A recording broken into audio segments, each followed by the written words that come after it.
semua bersyukur karena anugerah Tuhan terus Tuhan kerjakan di dalam kehidupan kita. Amin. Amin. Haleluya. Bapak Ibu Saudara, kita tahu bahwa kehidupan kita ini sesungguhnya sangat-sangatlah rapuh, ya, sangat-sangat mudah digoyahkan, sangat-sangat mudah jatuh, sangat-sangat mudah untuk kehilangan kendali atau kehilangan arah. Tetapi kita memiliki Tuhan yang terus bersedia memimpin, terus bersedia menuntun kehidupan kita. Haleluya. Bapak Ibu, saat ini kita melihat kondisi dunia saat ini bisa dikatakan panas, gitu ya. Bukan hanya cuaca yang panas, tetapi kondisi dunia, ya. Masalah dunia saat ini makin berkecamuk, ya. Termasuk di tengah-tengah bangsa Indonesia, di tengah-tengah bangsa kita tercinta. Sejak masa Covid sampai hari ini terus-menerus bertambah masalah-masalah di tengah-tengah bangsa kita juga dunia. Bahkan saat-saat ini kita lihat ada peraturan-peraturan yang juga semakin menekan, ya. Perjalanan hidup kita sebagai manusia semakin berat. Bukan hanya masalah yang kita hadapi di dalam kehidupan kita, tetapi datang dari aturan-aturan dunia, aturan-aturan pemerintahan. Itu juga membuat kehidupan kita semakin berat, ya. Apalagi saat ini banyak peraturan yang baru, ya, yang kita dengarkan. Bank yang sudah 3 bulan tidak aktif akan blokir. Tanah-tanah yang nganggur 2 tahun ya akan diambil negara. Gimana ini ya? Ini sangat-sangat mengkhawatirkan masyarakat, ya. Masyarakat yang mengalami banyak pergumulan membutuhkan pertolongan. Kalau bisa pemerintah memberikan itu harapan, ya, memberikan pertolongan, ya. Adanya sekarang makan gratis di sekolah-sekolah. Terkadang masyarakat berpikir pemerintah memberikan pertolongan, tetapi di satu sisi kondisi seperti ini menekan, ya. Jadi seolah-olah kehilangan perlindungan di tengah-tengah dunia ini. Memang banyak perkara yang tetapi Bapak Ibu Saudara, memang Alkitab sudah mengatakan banyak perkara yang memang harus terjadi, Bapak Ibu. Orang-orang yang mempunyai sekarang ini, yang mempunyai kekuatan, yang mempunyai kemampuan untuk mempertahankan hidupnya ke depan, dia pasti sudah mulai membangun perlindungan, ya. Dia mulai membangun perlindungan bagaimana supaya kehidupannya ini bertahan ke depan. Itu untuk orang-orang yang punya kemampuan supaya ke depan hidupnya terjamin, ya. Kemampuan, tetapi Bapak Ibu, kemampuan orang-orang yang hebat, orang-orang yang kuat yang ada di dunia ini, semampu-mampunya dia mempersiapkan perlindungannya untuk ke depan. Yang namanya manusia, Bapak Ibu Saudara, itu sifatnya terbatas. Amin. Artinya tidak memberikan jaminan keamanan. Orang kuat aja mempersiapkan perlindungannya ke depan, tidak menjamin bagaimana dengan orang-orang yang di kalangan rendah, di kalangan bawah, tidak mampu mempersiapkan ke depan untuk bertahan hidup saat ini pun hampir-hampir tidak bisa, ya. Bagaimana dia mendapatkan perlindungan untuk jaminan hidupnya hari ini, apalagi untuk hari ke depan? Maka Bapak Ibu, orang lemah, orang kuat, orang rendah, orang level tinggi, ya, semuanya tidak bisa mendapatkan jaminan perlindungan. Amin. Semua kalangan membutuhkan perlindungan. Ya, sekuat apapun berusaha mempertahankan hidupnya ke depan, terbatas sifatnya. Tetapi bagi kita semua, Bapak Ibu, ada berita baik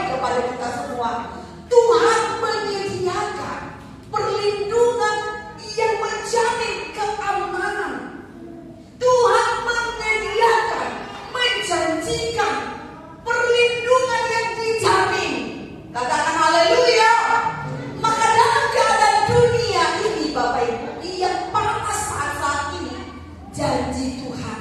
Hanya janji Tuhan yang bisa menjadi penghiburan bagi kita. Kita buka dalam Mazmur 23 ayat 4. Mazmur 23 ayat 4. Ya, ini kita baca semua bersama-sama. Hari ini hanya tiga kali kita baca firman, dan itu pun hanya beberapa ayat. Ya, ini baca, usahakan baca dengan sebaik-baiknya. Mazmur 23 ayat 4. 1, 2, 3. Sekalipun aku berjalan dalam lembah kekelaman, aku tidak takut bahaya, sebab Engkau besertaku. Gadamu dan tongkatmu, itulah yang menghibur aku. Bapak Ibu pemazmur mengatakan, sekalipun aku dalam lembah kekelaman, aku tidak takut bahaya. Pemazmur mengatakan sekalipun dia dalam bahaya, sekalipun dia mengalami keadaan yang penuh dengan ketakutan, yang penuh dengan kecemasan, atau sekalipun dia berada dalam bayang-bayang maut, Bapak Ibu, atau sekalipun dia dalam keadaan yang terancam, Bapak Ibu, terancam hancur, terancam bangkrut, terancam mati, dia katakan aku tidak takut. Pemazmur memberitahukan kepada kita, Bapak Ibu, bahwa dalam kondisi ini, dalam kondisi-kondisi dalam lembah kekelaman, ia tetap memiliki yang namanya keyakinan kepada Tuhan, bahwa Tuhan pasti melindungi. Dia memiliki keyakinan yang pasti. Pemazmur saat ini mengajar kita bahwa kondisi dalam lembah kekelaman yang membuat hati kita penuh dengan rasa campur aduk, ya, adalah kondisi yang harus kita lewati, bukan kondisi yang dimana kita akan tetap dalam kondisi itu. Dia katakan sekalipun aku berjalan dalam lembah kekelaman, aku tidak takut bahaya. Dia harus menjalani, dia berjalan, dia harus menjalani, dia harus melewati, jangan berdiam di situ, tetapi harus melewati, di mana kita harus tetap menjalani dengan apa? Penuh pengharapan. Dia katakan tidak takut bahaya, sebab Engkau besertaku, di dalamnya ada pengharapan. Dia katakan Engkau besertaku, berarti di sana ada pengharapan, perlindungan kepadaku. Kita tahu Bapak Ibu Saudara, manusia pada umumnya ketika mengalami lembah kekelaman, tadi saya katakan lembah kekelaman itu kondisi yang penuh dengan ketakutan atau kecemasan, atau kondisi di mana kita sedang berada dalam bayang-bayang maut, atau kondisi di mana keadaan kita terancam, ya, keluarga kita terancam, usaha kita terancam, kesehatan kita terancam, masa depan apapun keadaan kita terancam. Itu lembah kekelaman. Kecenderungan manusia ketika berada dalam kondisi seperti itu, Bapak Ibu, yang dia pikirkan apa? Yang kita pikirkan apa biasanya? Yaitu bahaya. Keadaanku bahaya, ke depannya gimana ini? Bahaya-bahaya itu yang akan ada di dalam pikiran kita. Akibat dari keadaan ini ke depannya apa? Sehingga pemikiran bahaya itu membunuh yang namanya harapan, membunuh yang namanya kepercayaan atau keyakinan kepada Tuhan. Tidak mampu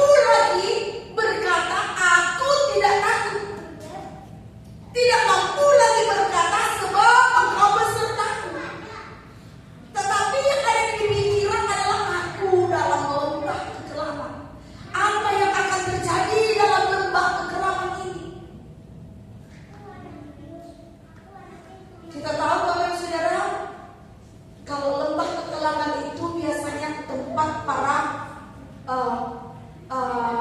penyamun, para pencuri. Ya, di lembah kekelaman itu mereka semua akan bergerak di sana. Itu adalah sarangnya. Maka ketika kita berada dalam lembah kekelaman, kalau kita tidak memiliki sikap seperti pemazmur yang memiliki keyakinan kepada Tuhan, maka apa yang akan terjadi dalam hidup kita ini akan menjadi sarang penyamuk.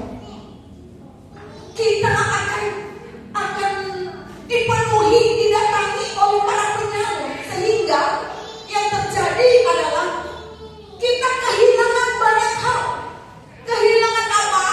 Kehilangan damai sejahtera, kehilangan kewarasan berpikir. Kita tidak mampu lagi berpikir sesuai dengan apa yang Tuhan perintahkan. Kita akan mulai memikirkan hal-hal yang negatif, yang kotor, yang najis, yang tidak sesuai dengan firman Tuhan, yang tidak sesuai dengan janji Tuhan. Pencuri akan datang ke kehidupan kita, penyamuk akan datang dalam kehidupan kita untuk apa? Mencuri tujuan hidup kita. Yang tadinya kita punya tujuan untuk fokus melakukan kehendak Tuhan, tetapi ketika kita dalam lembah kekelaman, penyamuk masuk dalam kehidupan kita, pencuri datang dalam kehidupan kita. Tujuan kita bukan lagi untuk fokus melakukan kehendak Tuhan, tetapi tujuan kita adalah melakukan apa yang menurut kita baik untuk kita. Apa yang menurut kita harus kita lakukan yang bisa mendatangkan kebaikan untuk kita. Kita menjadi kehilangan. Penyamuk mencuri tujuan hidup kita. Tujuannya sekarang berubah menjadi untuk diri kita sendiri. Tetapi hari ini kita belajar Bapak Ibu. Pemazmur dengan yakin berkata, aku tidak takut bahaya. Mampukah kita mengatakan kalimat ini, aku tidak takut bahaya? Dia tidak takut terhadap semua ancaman para penyamuk. Artinya apa Bapak Ibu? Sekalipun pemazmur berada dalam lembah kekelaman, pencuri tidak bisa masuk di dalam kehidupannya, mencuri apa yang dia punya. Pencuri tidak berhasil bersarang dalam kehidupannya. Kenapa bisa begitu? Artinya si pemazmur ini tetap tekun memfokuskan hidupnya kepada Tuhan. Pencuri tidak bisa mencuri tujuan hidupnya, tidak bisa mencuri kedamai sejahteranya, tidak kehilangan janji Tuhan dalam kehidupannya.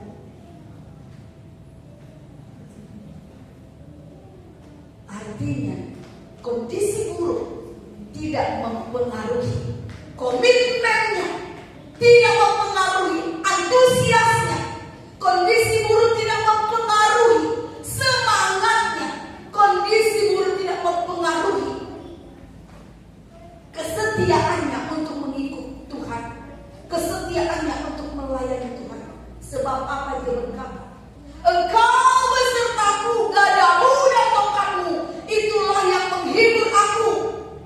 Kenapa dia bisa tidak takut? Kenapa dia tetap bisa antusias dengan janji Tuhan? Karena dia tahu ada jaminan yang Tuhan sediakan. Katakan haleluya.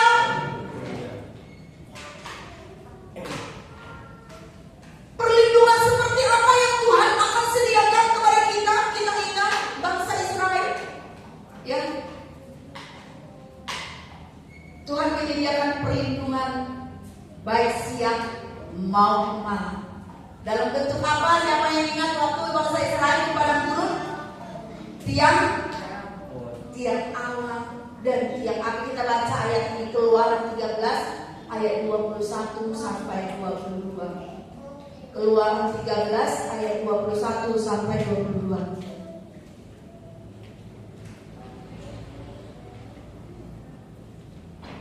Baik, kita baca bersama-sama. Udah? 1, 2, 3. Tuhan berjalan di depan mereka pada siang hari dalam tiap awan untuk menuntun mereka di jalan, dan pada waktu malam dalam tiang api untuk menerangi mereka, sehingga mereka dapat berjalan siang dan malam dengan tidak beralih. Tiang awan itu tetap ada pada siang hari dan tiang api pada waktu malam di depan bangsa itu. Tiang awan pada siang hari, tiang api pada malam hari. Selama bangsa Israel mengembara di padang gurun, Tuhan sediakan perlindungan yang sempurna. Tiang awan di siang hari, tiang api di malam hari. Artinya Bapak Ibu Saudara, masalah panas di siang hari atau masalah gelap, masalah dingin di malam hari, atau masalah apapun juga, Tuhan menjamin perlindungan. Apapun masalahnya, di dalam Tuhan ada jaminan perlindungan. Apapun bentuk masalahnya Bapak Ibu, Tuhan memiliki solusi untuk memberikan perlindungan. Tetapi ada beberapa hal, enak sekali ya kan? Kalau masalah apapun kita dapatkan perlindungan, enak sekali. Siapa yang tidak mau ini? Semua mau. Kita mendapatkan janji ini. Tetapi ada hal yang harus kita perhatikan Bapak Ibu. Siapa yang akan menerima? Siapa yang akan menerima perlindungan yang begitu luar biasa ini? Jaminan perlindungan ini diberikan kepada bangsa Israel, artinya umat pilihan Tuhan. Yang menjadi orang-orang pilihan Tuhan, dia memiliki janji. Siapa di sini pilihan Tuhan? Gak ada. Siapa pilihan Tuhan di sini? Janji ini untuk Bapak Ibu Saudara. Tuhan memberikan janji tiang awan, tiang api akan menyertai Bapak Ibu Saudara. Kita semua dipanggil, dipilih bukan karena apa yang kita buat, bukan karena apa yang kita kerjakan, bukan karena siapa kita, tetapi hanya karena kemurahan Tuhan. Ya. Semua hanya karena kemurahan Tuhan. Dia memilih kita, Bapak Ibu. Kita bersyukur kita ada di tempat ini. Jadi untuk kita mendapatkan perlindungan yang sempurna, yang dijamin itu, harus orang-orang pilihan Tuhan. Kemudian yang kedua yang harus kita perhatikan itu apa? Siapa yang akan menerima, mendapatkan perlindungan ini? Kenapa kita harus mendapatkan perlindungan ini Bapak Ibu? Karena tadi saya sudah katakan, sekuat apapun kita berusaha menjamin diri kita untuk hari ke depan, ya, itu sifatnya sangat terbatas. Satu gempa aja datang, semua yang dibangun oleh orang-orang hebat hancur semuanya. Perlindungan yang sempurna hanya ada di dalam siapa? Yesus. Yang pertama supaya kita mendapatkannya adalah kita harus orang-orang pilihan. Nah, kita semua udah punya tuh. Sekarang yang kedua, ya, adalah orang-orang yang sedang bergerak di dalam rencana Tuhan. Kenapa orang Israel mendapatkan tiang awan dan tiang api? Karena mereka sedang dalam proses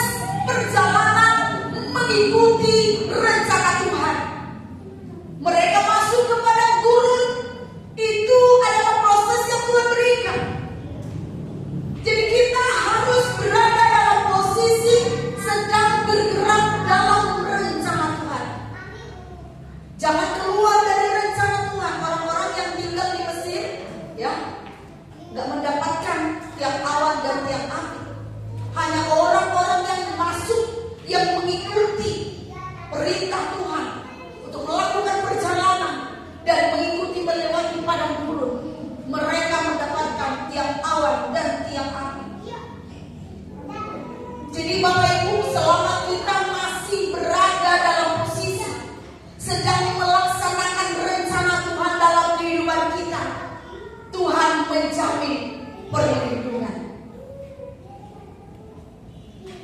Bangsa Israel masuk di dalam padang gurun di siang hari panas terik, di malam hari kengerian. Para penyamun akan datang, gelap, tidak bisa melihat apa-apa, dan apalagi dingin yang luar biasa. Tapi Tuhan memberikan perlindungan selama masih berada di dalam rencana Tuhan. Oleh karena itu Bapak Ibu, pastikan kita bertahan. Tadi saya katakan kecenderungan manusia ketika kita berada di dalam apa? Di dalam lembah kekelaman, kecenderungan manusia adalah keluar dari rencana Tuhan.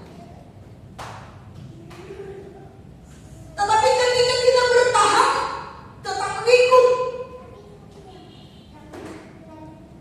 perjalanan yang Tuhan perintahkan untuk kita jalani, kita tetap setia kepadanya, maka walaupun kondisinya sekalipun kita tidak suka, orang Israel kan gak suka dibawa ke padang gurun, kan mereka gak suka, tapi tetap mau. Ya memang tetap berada dalam proses, ada yang bersungut-sungut, ada yang apa, tetapi masih di dalam ruang lingkup rencana Tuhan. Jadi artinya sekalipun kita tak suka sebenarnya, karena ada hal-hal yang tidak menyenangkan di dalam hati kita, tetapi karena kita ingatkan ada rencana Tuhan, kita ikuti, yaitu melakukan kehendak Tuhan dengan setia, maka dia mendapatkan jaminan perlindungan dari Tuhan. Amin. Amin. Jadi pastikan Bapak Ibu, kita sedang berada di dalam rencana Tuhan, bukan di dalam rencana orang lain, di dalam rencana kita, tetapi di dalam rencana Tuhan. Karena kita sulit membedakan rencana diri kita sendiri atau rencana Tuhan. Sulit, beda-beda tipis. Padahal sesungguhnya sangat-sangat jauh. Kemudian yang ketiga, harus ada peningkatan. Harus ada peningkatan. Kita kan orang pilihan dan sedang berada di dalam rencana Tuhan, ya. Dan di dalam rencana Tuhan itu kita harus mengalami yang namanya peningkatan. Tetap dalam kondisi tetap nggak boleh, apalagi turun, tapi harus meningkat. Kita baca dalam Matius 22 ayat 11 sampai 13. Matius 22 ayat 11 sampai 13. Matius 22 ayat 11 sampai 13.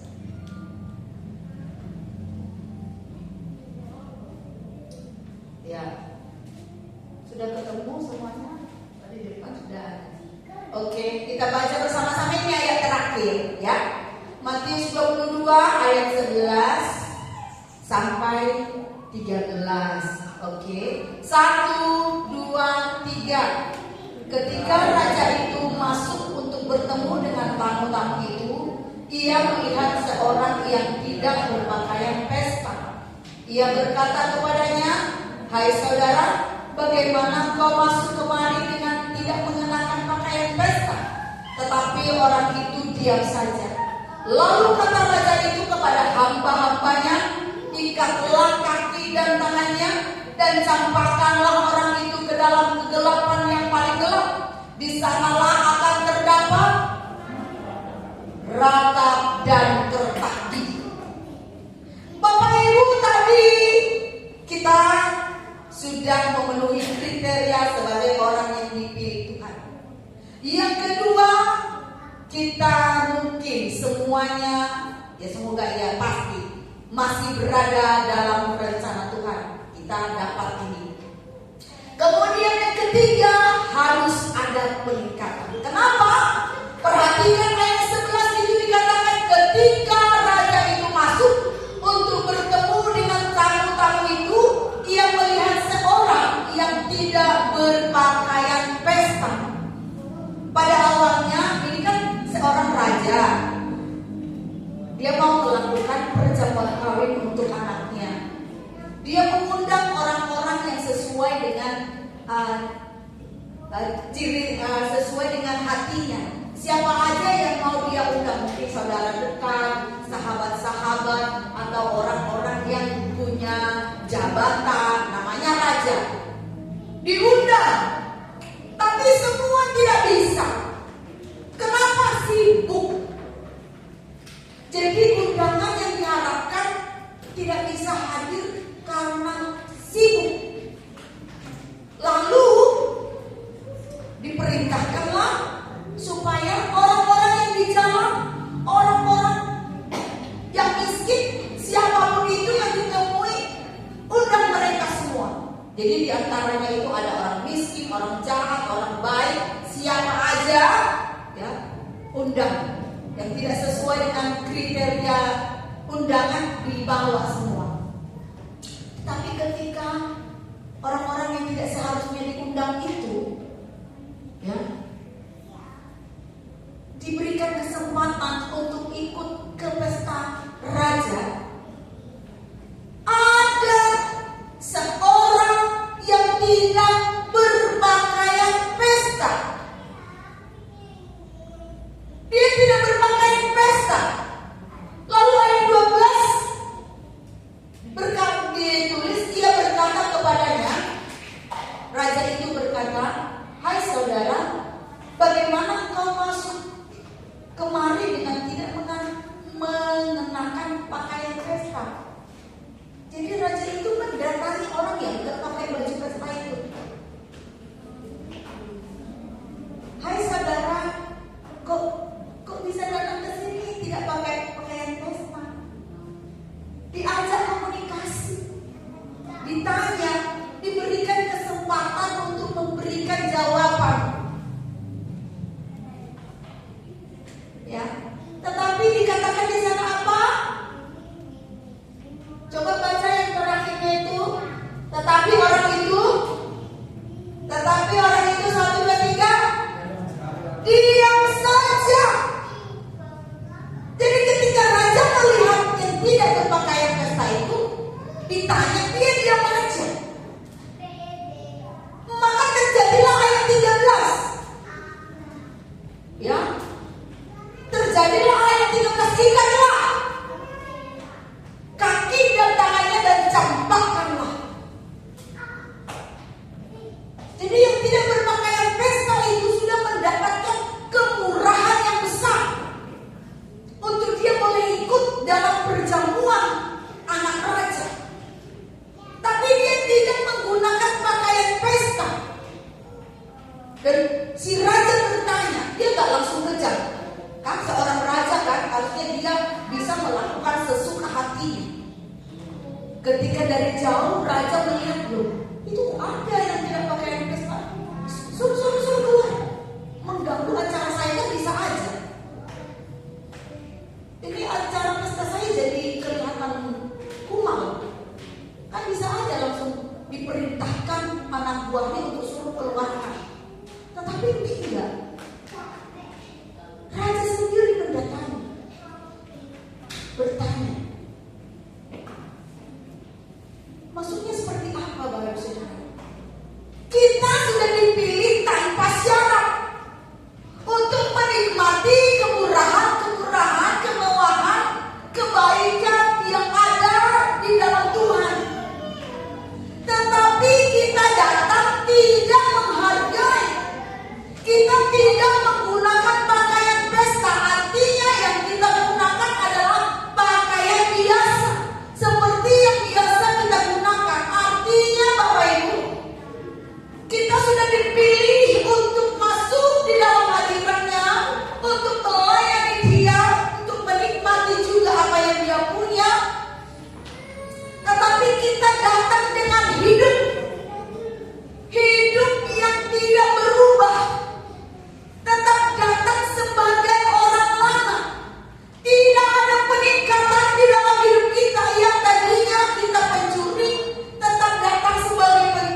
menikmati berkahnya, tetapi hidup kita tetap hidup yang lama.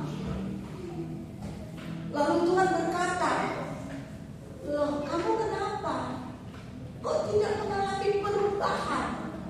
Kok kamu tidak mengalami peningkatan datang ke sini? Kok kamu bawa hidup yang lama di hadapan Tuhan?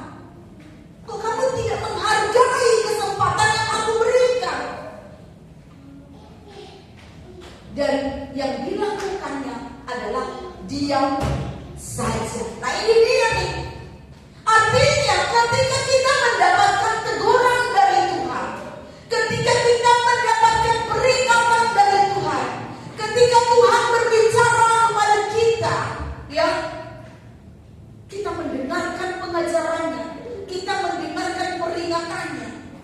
Tetapi yang kita lakukan adalah diam saja. Tentu orang yang datang ini, yang tidak berpakaian pesta ini, ketika dia tanya pasti ngerti ya. "Loh, kamu kok datang tanpa pakaian pesta?" Pasti dia ngerti kan? "Oh iya ya, harusnya aku pakaian pesta." Bukannya minta maaf, jatuhnya kan, "Maaf, sorry tadi aku terburu-buru," atau bagaimana aja. Atau karena kalau tidak terlalu tahu, "Maaf Raja, kalau begitu saya pulang dulu sebentar, saya mau ganti pakaian." Kan ada komunikasi, ada usahanya. Tetapi ini tidak. Kita mendengarkan ajaran Tuhan, kita mendengarkan peringatan dari Tuhan, tetapi kita diam saja. Artinya cuek, mendengarkan, mengerti, tetapi tidak ada tindakan. Tidak ada niat untuk meresponi apa yang Tuhan sampaikan kepada kita. Mungkin saat kita mendengarkan, hati kita tergugah, "Oh iya ya," tetapi kita tidak melakukan tindakan apapun. Maka yang terjadi adalah ikatlah kakinya, kaki dan tangannya, dan campakkanlah. Raja tidak langsung main kasar, main usir. Dia tetap memberikan kesempatan. Kalau kita diam aja Bapak Ibu, kita tidak meningkatkan kualitas diri kita ternyata di hadapan Tuhan, ya. Kita bukannya mendapatkan perlindungan, tetapi justru kita mendapatkan peringatan dan bahkan hukuman keras. Sementara pada akhir hidup ini kita sangat-sangat membutuhkan perlindungan. Tetapi saya percaya semua kita jemaat Tuhan di tempat ini, yang pertama sudah, yaitu orang melihat, ya. Yang kedua, kita berada dalam rencana Tuhan. Buktinya kita datang di hadapan Tuhan, memberikan persembahan kita lewat puji-pujian kita, lewat hati kita, lewat pengorbanan kita, lewat apa yang bisa kita kerjakan. Kita masih memikirkan pekerjaan Tuhan, berarti kita berada dalam rencana Tuhan. Sekarang yang ketiga ini, perjuangan kita adalah bagaimana kita bisa meningkatkan diri kita ketika Tuhan memberikan peringatan kepada kita. Bagaimana supaya kita tidak memilih sikap diam saja, tetapi kita memilih untuk bertindak. Kalau memang ada dosa yang harus ditinggalkan, mari kita tinggalkan. Kalau ada pelayanan yang tidak kita tingkatkan, mari kita tingkatkan. Kalau ada doa kita yang diperingatkan oleh Tuhan yang stuck, mari kita tingkatkan kualitas doa kita. Apa yang Tuhan peringatkan kepada kita, jangan diam saja. Mari kita tingkatkan bersama-sama. Supaya apa Bapak Ibu? Supaya kita tidak kehilangan jaminan untuk menikmati segala kemewahan, segala perlindungan yang Tuhan telah sediakan kepada kita. Seperti tiap awan, tiap api dalam segala kondisi, Tuhan sediakan solusi perlindungannya. Amin.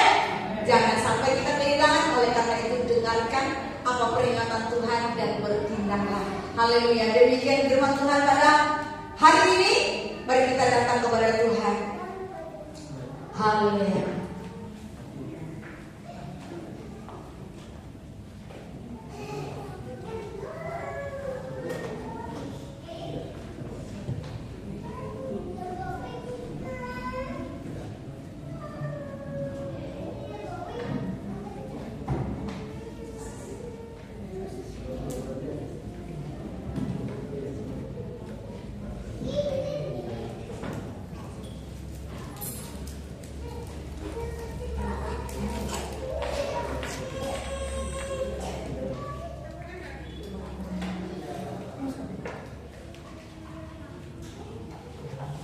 Oke. Mari kita tundukkan kepala kita mengucap syukur untuk kebenaran firman Tuhan. Haleluya. Terima kasih. Syukur.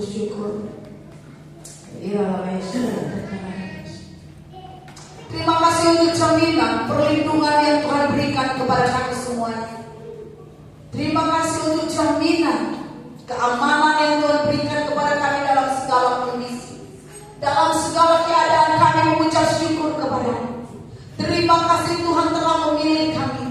Tuhan menuntun kami kepada rencana-rencana-Mu. Kami mengucap syukur kepada-Mu, Engkau masih memperingatkan kami. Dan biarlah kami menjadi orang yang meresponi akan firman-Mu, yang meresponi akan peringatan-Mu, yang meresponi akan kehendak-Mu di dalam nama Tuhan Yesus Kristus, supaya perlindungan itu tetap menjadi bagian kami di dalam nama Tuhan Yesus Kristus. Terima kasih, jadikan umat-Mu di tempat ini menjadi umat yang bertindak, menjadi umat yang bergerak, menjadi umat yang mengalami peningkatan di dalam kualitas iman kami, dalam kualitas kesetiaan kami, dalam kualitas pelayanan kami, dalam kualitas pengiringan kami akan Tuhan di dalam nama Tuhan Yesus Kristus. Terima kasih Bapa. Haleluya. Berikan kepada kami kemampuan untuk meningkatkan diri kami di hadapan-Mu sesuai dengan rencana-Mu, sesuai dengan kehendak-Mu. Berikan urapan-Mu atas kami dalam nama Tuhan Yesus Kristus, dalam nama Yesus, supaya kami dapat menanggalkan kehidupan lama kami dan kami boleh mengenakan kehidupan yang baru di hadapan Tuhan dalam nama Yesus. Haleluya. Amin. Mari kita siapkan hati kita untuk menerima perjamuan pada malam hari ini. Saya mengundang petugas perjamuan maju ke depan.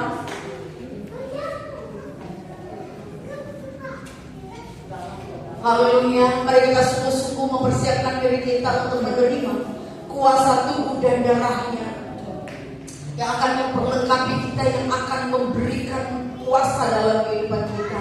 Mari kita arahkan tangan kita ke perjamuan, kita akan berdoa bersama-sama. Haleluya. Bapa, terima kasih untuk saat ini Kau memberikan kami kesempatan untuk bersekutu dengan tubuh dan darah.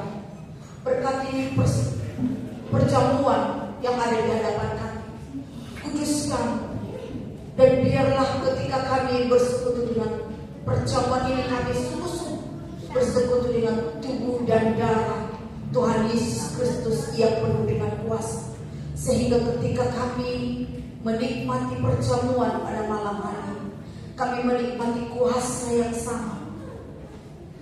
Ketika Yesus mati di kayu salib, kami menerima kuasa tubuh dan darah Yesus yang sanggup melepaskan kami dari segala kutuk, yang sanggup melepaskan kami dari segala belenggu dosa, dan sanggup memberkati kami. Dalam nama Tuhan Yesus, urapi anak-anak-Mu yang akan membagikannya, dan juga seluruh jemaat Tuhan, supaya menerima kuasa tubuh dan darah dengan penuh iman di dalam nama Yesus. Haleluya. Amin.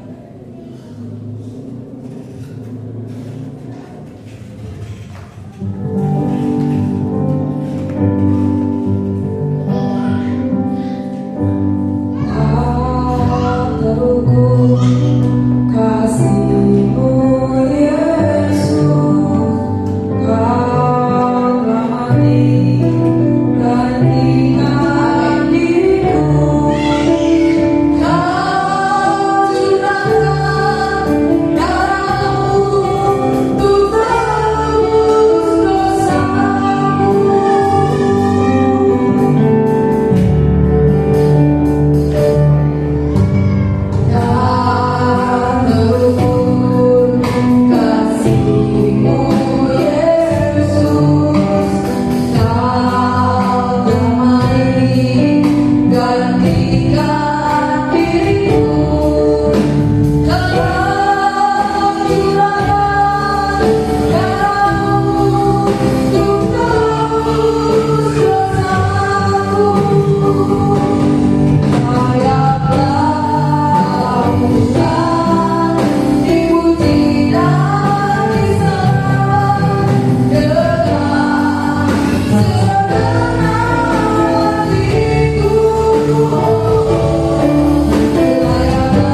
Mari angkat roti di tangan kanan kita melebihi kepala kita dan dengarkanlah firman Tuhan kepada kita semuanya.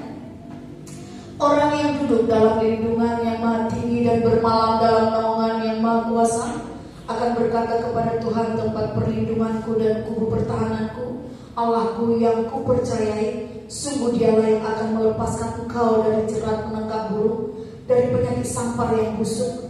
Dengan kepaknya ia akan melindungi engkau, di bawah sayapnya engkau akan berlindung.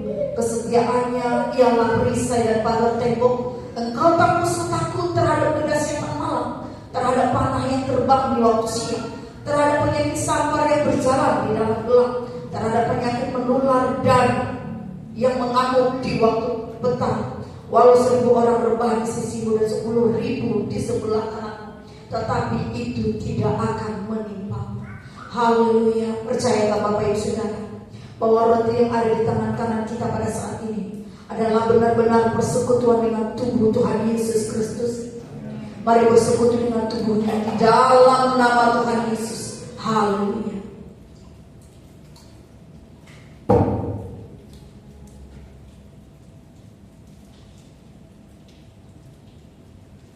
Terima kasih. Haleluya. Syukur. Haleluya. Terima kasih. Haleluya. Mari angkat cawan melebihi kepala kita. Percaya Bapak Saudara bahwa anggur yang ada di dalam cawan ini adalah benar-benar persekutuan dengan darah Tuhan Yesus Kristus. Mari bersekutu dengan darahnya di dalam nama Tuhan Yesus. Haleluya. Mari kita sama-sama mengucap syukur. Haleluya. Terima kasih. Mari bersyukur. Terima kasih. Walaupun darahku, wajahnya yang kau berikan bagi kami, lewat kematianmu, engkau memberikan jaminan bagi hidup lagi. Kami bersyukur, kami bersyukur. Terima kasih Tuhan. Haleluya. Kami bersyukur kepada-Mu. Kami percaya ketika kami bersekutu dengan tubuh dan darah-Mu pada malam hari ini, pengudusan terjadi dalam kehidupan kami. Segala kegelapan disingkirkan dari kehidupan kami. Segala kecemaran dikeluarkan dari kehidupan kami. Darah Yesus mengalir dalam kehidupan kami, membersihkan kami dari segala hal-hal yang tidak berkenan di hadapan Tuhan, menguduskan hidup kami untuk menjadikan kami berkenan di hadapan Tuhan. Dalam nama Tuhan Yesus, terima kasih tubuh dan darah-Mu memberikan kesempurnaan di dalam kehidupan kami, berkat-berkat yang dari surga turun atas kami. Dalam nama Tuhan Yesus Kristus, kami terima saat ini lewat tubuh dan darah. Kami terima berkat yang terbaik yang ada di dalam Yesus Kristus. Kami terima saat ini dalam nama Yesus. Terima kasih Bapa. Haleluya. Haleluya. Kami mengucap syukur untuk tubuh dan darah-Mu. Dalam nama Yesus kami berdoa. Sama-sama kita katakan amin. Tuhan Yesus memberkati. Silakan duduk kembali.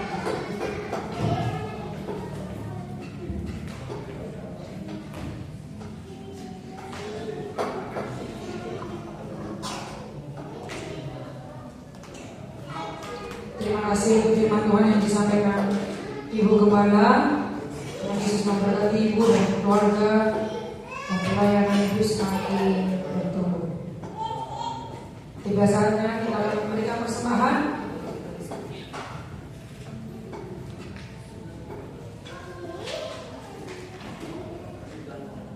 Mari kita berdoa.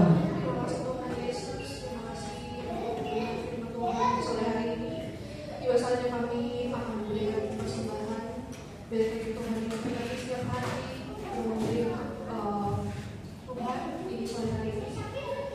siap untuk memberkati tempat ini, yang melalui